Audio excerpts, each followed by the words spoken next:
Have you ever felt like your mind is a crowded, noisy room where everyone is shouting at once? You're desperately trying to find an answer, to figure out the next step. But the harder you try, the louder the chaos gets. What if I told you that the key to clarity isn't to shout louder, but to simply open a window and let some fresh air in? Today, we're going to explore a counterintuitive, but powerful idea. True clarity doesn't come from forcing your mind to work harder. It comes from giving it the space to breathe. We'll dive into why our minds get so cluttered when we re under pressure and how you can cultivate a state of calm, receptive awareness where brilliant insights and solutions naturally emerge. By the end of this video, you will have practical tools to quiet the noise and finally hear the one voice that truly matters, your own. Let's start by understanding why our minds feel like a browser with 100 tabs open, especially when we're searching for an important answer. Think about it. When you're faced with a big decision or a complex problem, what's your first instinct? For most of us, it's to think harder. We try to analyze every angle, play out every possible scenario, and force a solution into existence. We believe that if we just apply enough mental muscle, the answer will magically appear. But more often than not, this just leads to mental exhaustion and analysis paralysis. The problem is that our conscious, analytical mind, the part of us that loves to plan and control, is actually not the best tool for accessing deep wisdom. This part of the brain is designed for focused, linear tasks. When we overuse it for complex, nuanced issues, it's like trying to use a hammer to paint a masterpiece. It just creates a mess. This intense effort puts our nerves on high alert. We're essentially telling our brain that this is an emergency. And in an emergency, the brain prioritizes survival, not creative insight. It narrows its focus, shuts down access to creative thinking, and floods our system with stress hormones. You know what happens? Our thoughts just keep going in circles, feeling anxious and trapped. We're so busy trying to control the outcome that we can't hear the subtle whispers of our own intuition. The harder you push for an answer, the more elusive it becomes. It's a frustrating cycle, but recognizing it is the first step toward breaking free. So, if trying harder doesn't work, what does? The secret lies in creating mental space. Imagine your mind is a murky pond. If you keep stirring the water, trying to find something at the bottom, all you'll do is kick up more mud and make it impossible to see. But if you stop stirring, step back, and let the water settle, the mud will naturally drift to the bottom, and the water will become clear. Creating mental space is the act of letting the water settle. It's about consciously disengaging from the frantic search for answers. This doesn't mean giving up or being lazy. It's a strategic pause. It's a deliberate shift from active, forced thinking to passive, receptive awareness. When you do this, you signal to your nervous system that the emergency is over. You move from that stressed fight or flight state into a more relaxed, restand digest state.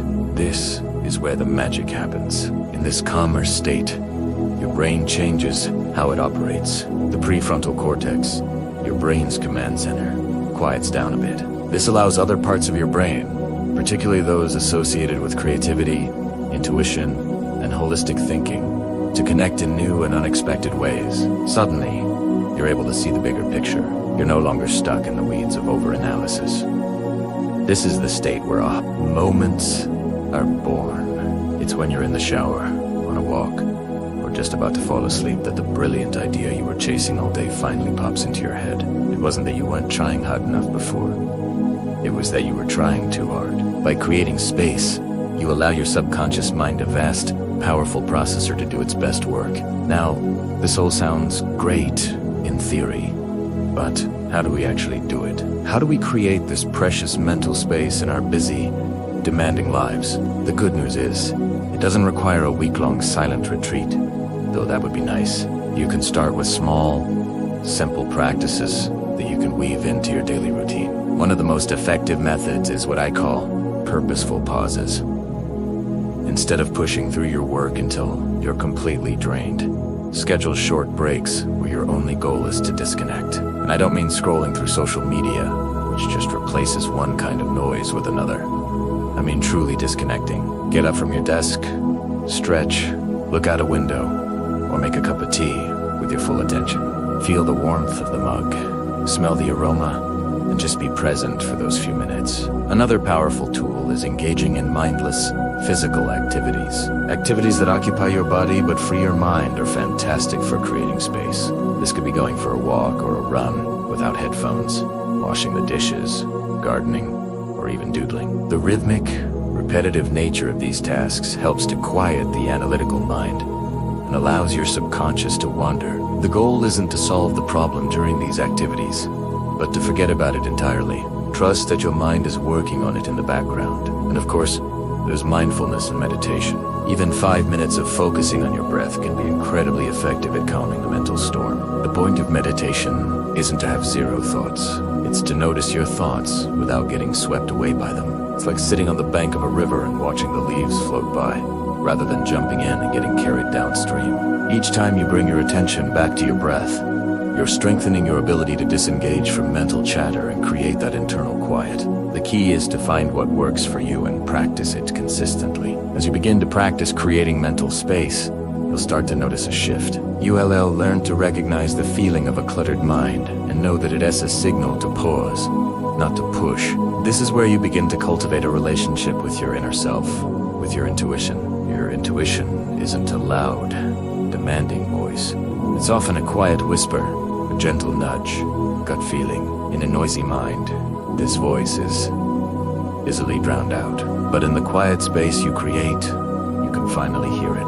Listening to your intuition is a skill, and like any skill, it gets stronger with practice. Start by paying attention to those subtle feelings. When you're considering a decision, notice the sensations in your body. Does one option feel expansive and light, while another feels heavy and constricting? This physical feedback is often your intuition speaking to you in a language your analytical mind can't argue with. You can also try journaling, but instead of trying to figure things out, try a technique called free writing.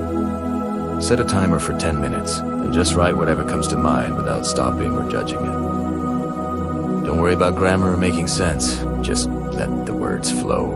In this raw flow of thoughts, you'll uncover surprising insights and clarity that were hidden under all that open. Trusting this inner guidance can feel scary at first, especially if you're used to relying purely on logic and data. But the more you listen and act on your intuition, even in small ways, the more you will see that it's a reliable and incredibly wise compass.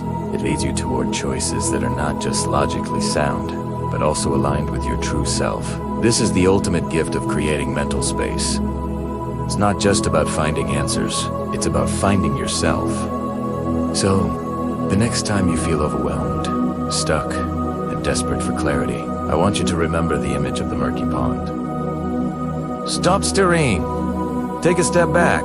Trust that the mud will settle and the water will clear on its own. Clarity is not something you seize. It's something you allow. It's not found in the noise of a frantic mind, but in the quiet space you create for your true self to speak. Your best ideas, your most profound insights, and your most authentic path forward are waiting for you in that silence.